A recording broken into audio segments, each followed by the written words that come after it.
Un frère, il me pose la question, je paye des frais à la banque, frais de carte bleue, frais de tenue de compte, est-ce que c'est riba? Non, c'est pas riba ça. La banque, tu payes un service à la banque. Voilà, tu payes un service, c'est pas la même chose.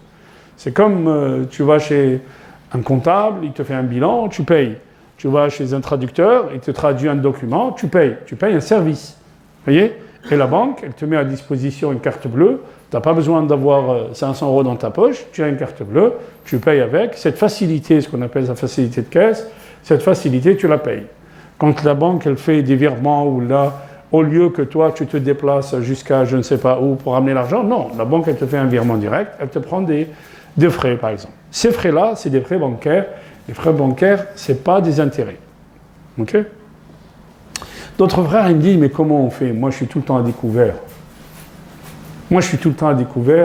Et beaucoup de frères me disent ça. Je suis tout le temps à découvert et vous dites que les agios, c'est des intérêts. Oui, les agios, c'est des intérêts.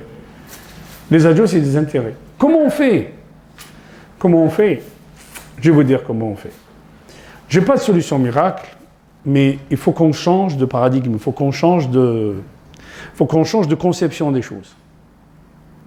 Comment on change de conception des choses? Vous avez vu, dans les dernières élections, les dernières élections présidentielles, il y a des candidats qui ont proposé ce qu'on appelle le revenu universel. Vous avez vu, hein? Revenu universel. Vous savez qui est le premier qui a mis en place le revenu universel? Abu Bakr. Abu Bakr, radiallahu anhu, ou Jah Omar. Abu Bakr, il a mis le revenu universel, c'est-à-dire l'État avait de l'argent, il distribuait cet argent, il donnait, exemple, hein, à l'époque il n'y avait pas d'euros, il donnait par exemple 800 000 € à tout le monde. Et Omar, il venait le voir, il a dit, mais comment tu donnes à ceux qui ont combattu auprès du prophète, qui étaient les premiers dans l'islam, et ceux qui sont rentrés le jour de la conquête de la Mecque, c'est-à-dire 18 ans après le Béata, tu leur donnes la même chose. Abu Bakr lui dit, ça c'est des musulmans et ça c'est des musulmans. Tout le monde est pareil. Omar dit, non, moi je ne leur donnerai pas pareil. Moi je donne à ceux qui étaient les premiers, je leur donne plus qu'à ceux qui sont venus en dernier. Et Omar farraq. Omar il a fait une différence. Mais Omar, il a donné un revenu universel à tous les gens qui vivaient sous l'État musulman. C'est-à-dire même les Majous, les Australiens qui vivaient avec Omar, regardez, alors les chrétiens, bien sûr, Ahlul Kitab, les chrétiens et les juifs, ceux-là, ils sont plus proches de nous que les athées ou les gens qui abandonnent le nar. Les chrétiens et les juifs sont beaucoup plus proches que nous. Il faut qu'il y a des choses... On n'a aucun problème avec les chrétiens ou les juifs. Bien au contraire.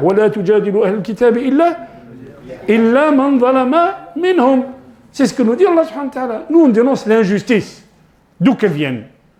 C'est pas parce que tu es musulman, on ne dénonce pas ton injustice. Ou parce que tu es juif, on ne dénonce pas ton injustice. Non.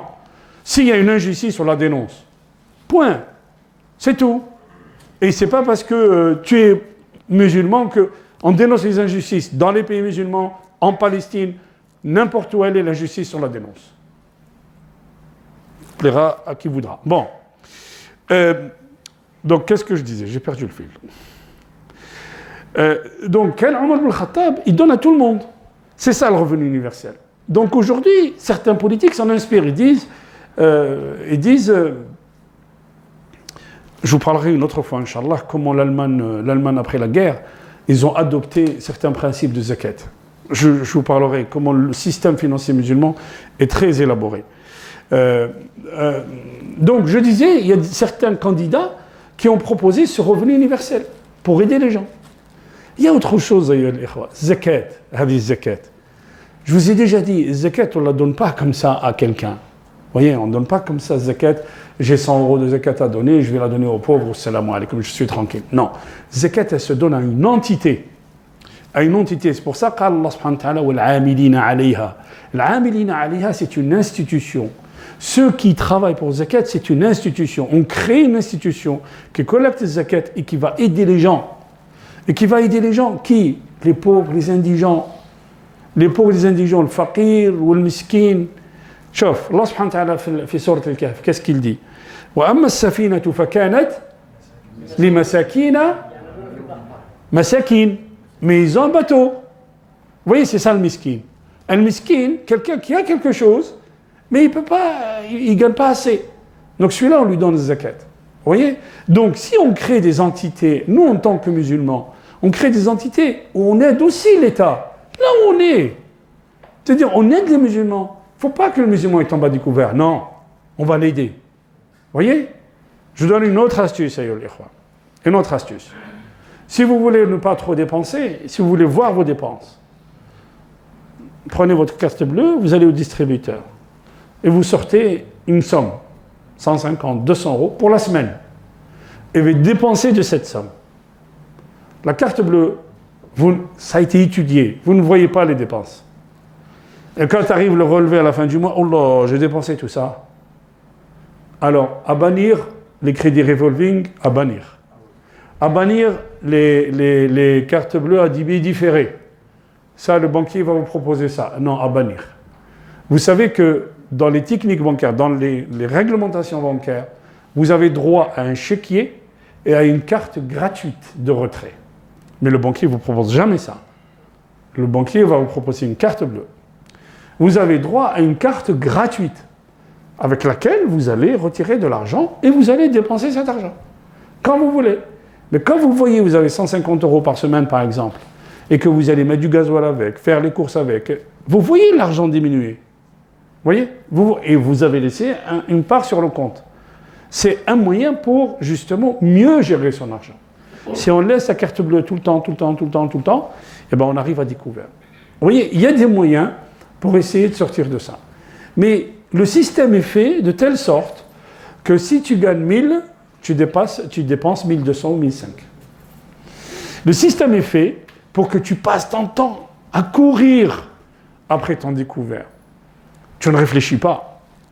Donc tu passes ton temps et ta vie, elle passe et tu ne la vois pas passer. Troisième chose, l'insan yataharra al-halal.